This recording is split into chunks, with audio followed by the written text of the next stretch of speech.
Kemisan. Setelah mengetahui Biro Hunter Amerika Serikat masih menyimpan tubuh Kemis sang naga, Jinwoo pun meminta untuk melihat secara langsung jasad dari monster pembawa bencana itu. Setelah dibangkitkan, Shadow Kemis mulai mencoba menyerang manusia. Beruntungnya, Jinwoo segera menghentikannya. Tetapi secara mengejutkan, Shadow Kemis perlahan-lahan mulai menghilang. Kejadian itu membuat Jinwoo merasa kesal. Ia lalu kembali ke gedung konferensi. Namun Jinwoo terkejut mengetahui Jinho telah diculik oleh anggota Guild Scavenger. Apakah Jinwoo berhasil menyelamatkan Jinho, minasan? Sebelum saya lanjut, jangan lupa like, komen, dan subscribe ya. Oh iya, siapa tahu ada yang ingin berdonasi? Silakan klik link Saweria yang ada di deskripsi ya. Di atas gedung pencakar langit, Jinwoo dengan teliti memantau semua prajurit bayangan yang telah ia sebar untuk mencari Jinho. Jinwoo mulai berpikir, mungkinkah Jinho sudah meninggalkan kota? Namun Jinho adalah hunter rank D, tipe bertarung. Orang biasa tidak akan sanggup menculiknya meskipun dalam jumlah yang banyak.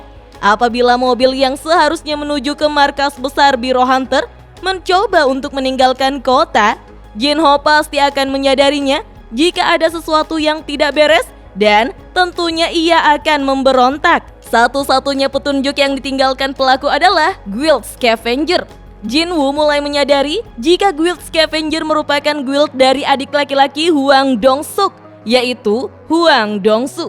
Rupanya, dia sudah cukup lama menunggu mereka untuk menginjakan kaki di Amerika, sehingga dia bisa mengetahui kebenaran tentang kematian dari saudara laki-lakinya itu. Karena pada waktu itu hanya Jinho dan dirinya lah orang yang selamat dari Denjen. Pastinya Hwang Dong-su merasa yakin jika merekalah yang telah membunuh saudaranya.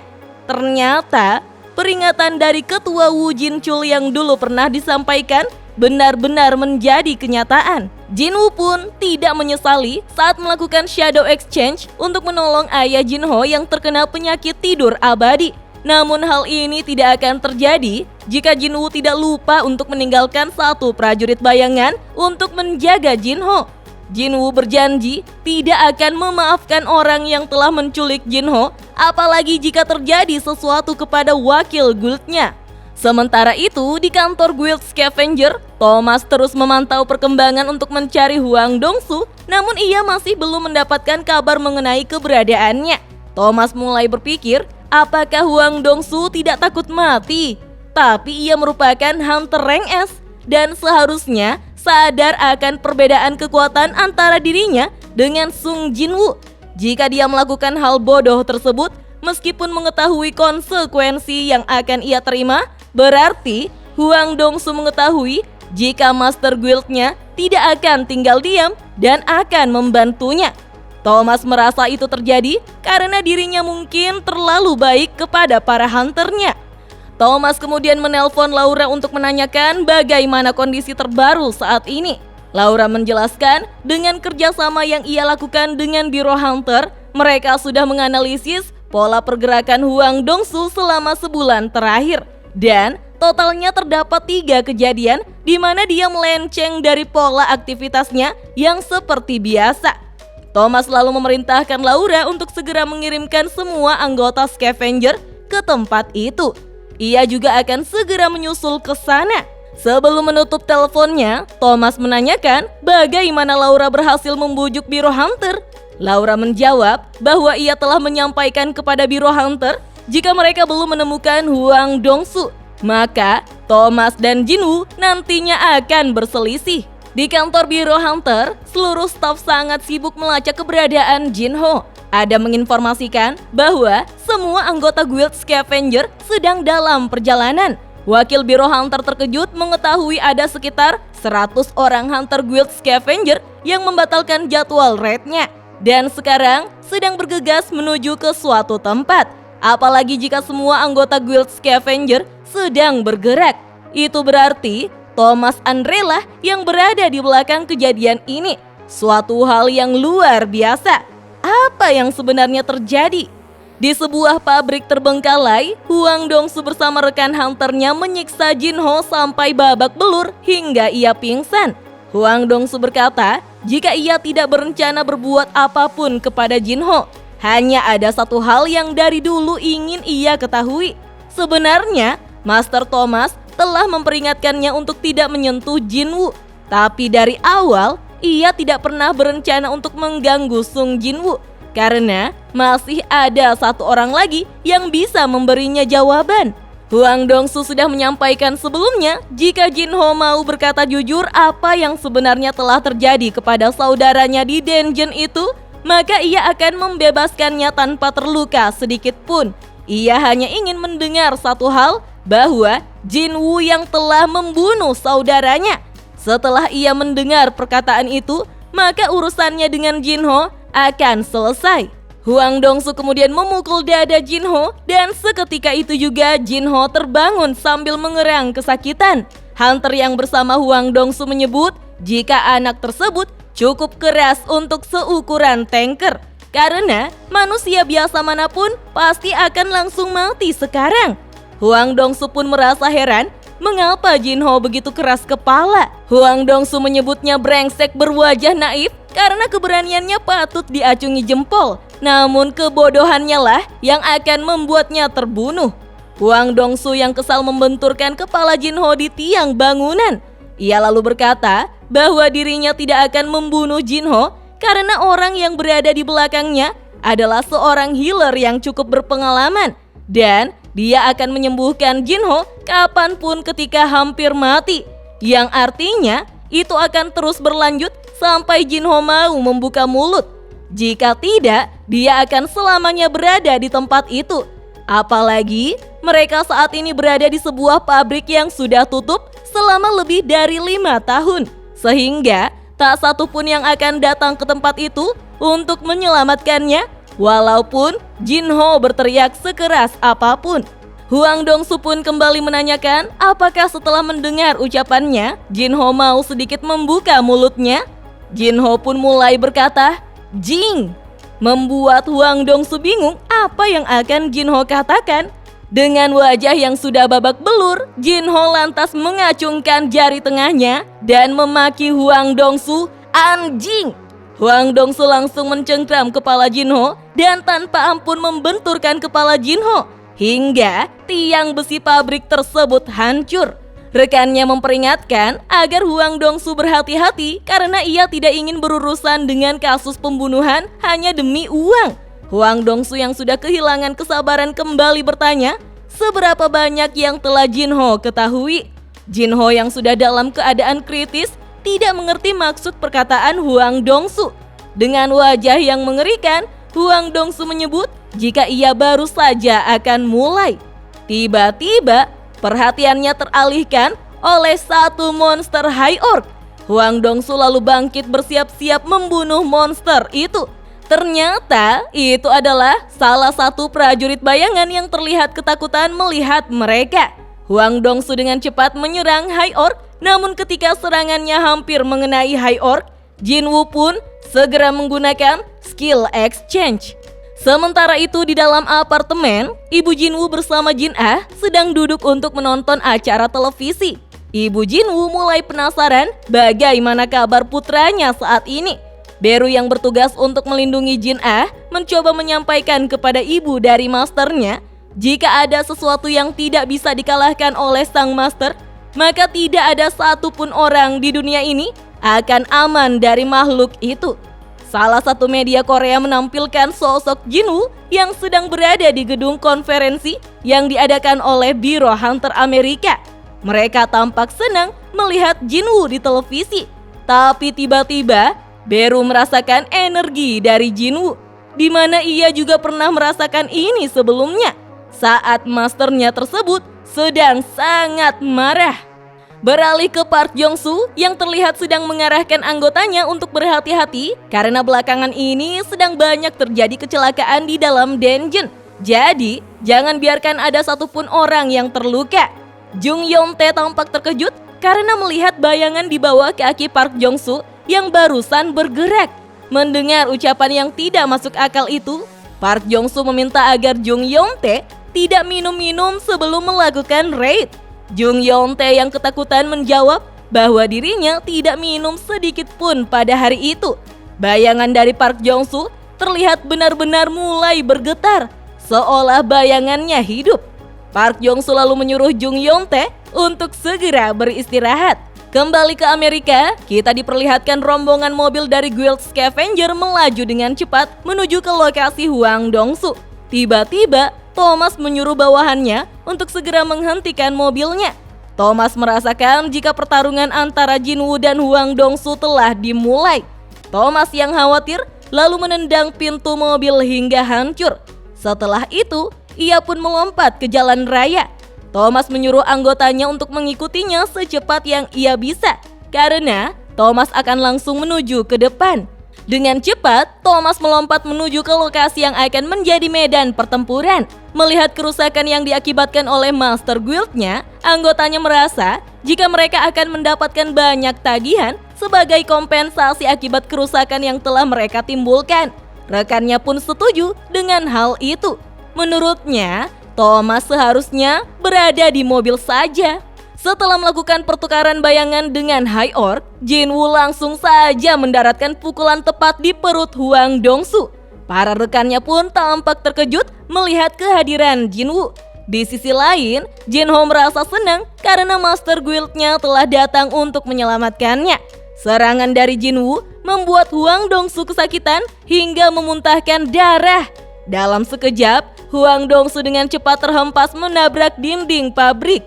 Akhirnya, Jin-woo yang diselimuti dengan energi kegelapan yang sangat kuat datang untuk menolong Jin-ho. Jin-woo pun bergegas memberikan Holy Water of Life. Namun karena health di bawah 10% tidak dapat dipulihkan menggunakan healing potion. Jin-woo yang sudah marah lalu bertanya siapa healer di antara mereka. Dengan tatapan yang mengerikan, Jin-woo menyuruh mereka untuk segera menyembuhkan Jin-ho. Namun mereka tidak mengerti bahasa Korea. Hwang Dong-soo lalu menjelaskan jika Jin-woo memintanya untuk memulihkan orang itu. Hwang Dong-soo yang mendapatkan luka dari tinju Jin-woo lalu menyapa Jin-woo karena mereka baru pertama kali bertemu di tempat itu.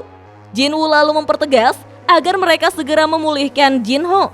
Hunter Healer berkata jika Jin-woo lebih baik meyakinkan dulu bos mereka daripada meminta langsung. Dalam sekejap, Jin-woo mencengkram wajah Hunter Healer dengan keras dan melemparkannya sampai menabrak ke tiang bangunan hingga menjadi bengkok minasan. Dan healer tersebut langsung pingsan seketika. Hunter yang satunya lagi tampak sangat ketakutan karena ia tidak mengetahui jika dirinya akan berurusan dengan Hunter Sung Jin-woo. Sekali lagi Jin-woo bertanya, apakah dia seorang healer? Hunter itu berkata bahwa dirinya bukanlah healer. Jin-woo lalu menggunakan skillnya dan membuat tubuh Hunter terjatuh hingga lantai pabrik menjadi hancur. Hwang Dong-soo kemudian bertanya, apakah Jin-woo yang telah membunuh kakaknya Hwang Dong-soo? Jin-ho yang sudah kritis meminta Jin-woo agar berhati-hati karena Hwang Dong-soo adalah adik dari Hwang Dong-suk. Tetapi Jin-woo menyuruhnya untuk tidak banyak berbicara dulu. Hwang Dong-soo lalu menyuruh Jin-woo untuk menjawab apakah dia dan temannya adalah orang yang telah membunuh kakaknya. Kita pun diperlihatkan bagaimana Jin-woo sekarang saling berhadapan dengan Hwang Dong-soo. Jin-woo menjawab, tanyakan sendiri pada kakakmu. Mendengar hal itu, Hwang Dong-soo dengan spontan menyerang Jin-woo menggunakan seluruh kekuatannya. Namun serangannya dengan mudah dihindari. Jin-woo lalu membalas serangan dengan memukul perut dengan tangan kirinya, membuat Hwang Dong-soo kembali memuntahkan darah. Dan sekali lagi Hwang Dong-soo terhempas jauh ke belakang pabrik hingga menghancurkan sebuah pipa baja. Hwang Dong-soo yang kesakitan lantas menyadari sesuatu. Rupanya Jin-woo sudah di sampingnya dengan sangat menyeramkan. Hwang Dong-soo lalu mencoba menyerang, begitupun dengan Jin-woo. Ledakan besar pun terjadi. Rupanya Jin-woo telah menghajar Hwang Dong-soo lebih dulu dan membuatnya menghantamkan kepalanya ke pipa baja. Secara terus-menerus Jin-woo melakukannya sampai suara terdengar keluar bangunan, bahkan darah terciprat sampai di wajahnya. Tak ada lagi perlawanan dari Hwang Dong-soo sebagai Hunter Rank S yang sombongnya bukan main. Secara mengejutkan, Thomas akhirnya datang. Dengan sangat marah, ia berbicara pada Hwang Dong-su tentang dirinya yang sudah memperingatkannya untuk tidak menyentuh Jinwoo. Thomas bahkan menanyakan apakah Hwang Dong-su masih hidup. Jinwoo pun menjawab bahwa Hwang Dong-su belum mati. Thomas lalu meminta agar Jinwoo mau melepaskan Hwang Dong-su dan akan Thomas anggap ini tidak pernah terjadi kalau Jinwoo mau melepaskannya. Namun mendengar ancaman Thomas, Jinwoo balik bertanya, "Kalau tidak?" Thomas dengan serius berkata bahwa ini tidak akan berakhir dengan baik. Jinwoo lalu melempar tubuh Hwang Dong-su dan menantang Thomas untuk melakukan apa yang ia mau. Hwang Dong-su yang terlempar masih sempat berpikir bahwa semua rencananya berjalan dengan baik. Sejak awal, dia ingin Thomas datang untuk membantunya membunuh Jinwoo agar balas dendamnya terwujud. Dua hunter level nasional kini saling berhadapan.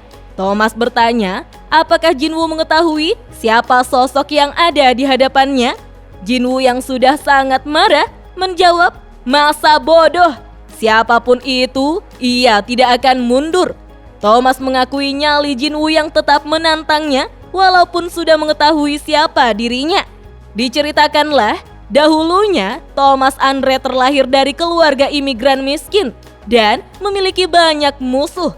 Bagi Thomas yang tidak memiliki apapun, dirinya cuma mendapatkan bakat terhebat, pemberian dari surga, yaitu kekuatan tiada tanding. Kekuatan yang dapat menghancurkan siapapun, di mana dia terus-menerus memperlihatkan kehebatannya dalam pertarungan. Kekuatannya bisa dengan jelas mengubah siapapun yang memusuhinya. Dari kekuatan, kekuasaan, kekayaan, kekerasan, dirinya sudah seperti raja yang akan menguasai dunia. Dengan adanya kekuatan yang jauh berbeda dari sebelumnya, dirinya berusaha menjadi raja dunia yang sesungguhnya. Mereka yang menghalangi akan hancur dan mereka yang merendahkannya akan bertekuk lutut. Baginya, kekerasan adalah keadilan. Dari pengalamannya, Thomas bisa memahami cara untuk menangani orang-orang yang tidak patuh. Thomas yang tadinya hanya ingin menghentikan perbuatan Hwang Dong-su, pada akhirnya terprovokasi oleh sikap yang ditunjukkan oleh Jinwoo. Thomas lantas mencoba menyerang Jinwoo. Di luar pabrik, para staf Guild Scavenger sudah berada untuk mengamankan lokasinya. Dan para hunter Guild Scavenger juga bersiap-siap menunggu perintah dari Master Guildnya. Tapi tiba-tiba saja mereka dikejutkan dengan suara keras yang ditimbulkan dari benda yang terlempar dari dalam pabrik. Rupanya itu adalah Thomas yang terhempas akibat menahan serangan dari Jinwoo. Para anggota guildnya tampak sangat terkejut melihat kondisi Master Guildnya. Para staf yang ketakutan lalu mengamankan jalan di sekitar Thomas. Di saat yang sama, Jinwoo segera memerintahkan Igris untuk membawa Jinho ke rumah sakit terdekat dan pastikan ia mendapatkan perawatan dengan benar. Jenderal Igris lalu membawa Jinho dengan menunggangi Kaisel. Dan inilah dia, Guild Ajin yang berisikan ratusan ribu prajurit bayangan akan melawan Guild Scavenger. Thomas tersenyum menyeramkan dengan mengatakan, sensasi luar biasa ini, akhirnya ia menemukan musuh yang layak. Thomas tidak peduli lagi dengan urusan Hwang Dong-su. Hanya ada satu cara untuk mendapatkan kembali harga dirinya yang sudah rusak, yaitu membunuh si brengsek Jinwoo. Nah, minasan, bagaimanakah nasib Igris yang tidak bisa berbicara tapi harus mengurus administrasi rumah sakit agar Jinho bisa dirawat? Apakah pakai BPJS dan KTP juga? Kok saya malah mengkhawatirkan Jenderal Igris ya? Pokoknya, pertarungan seru dari kedua hunter tingkat nasional ini tidak boleh terlewatkan ya. Siapakah yang akan masuk ke rumah sakit setelah pertarungan ini? Penasaran kan? Tonton terus video selanjutnya ya. Dah.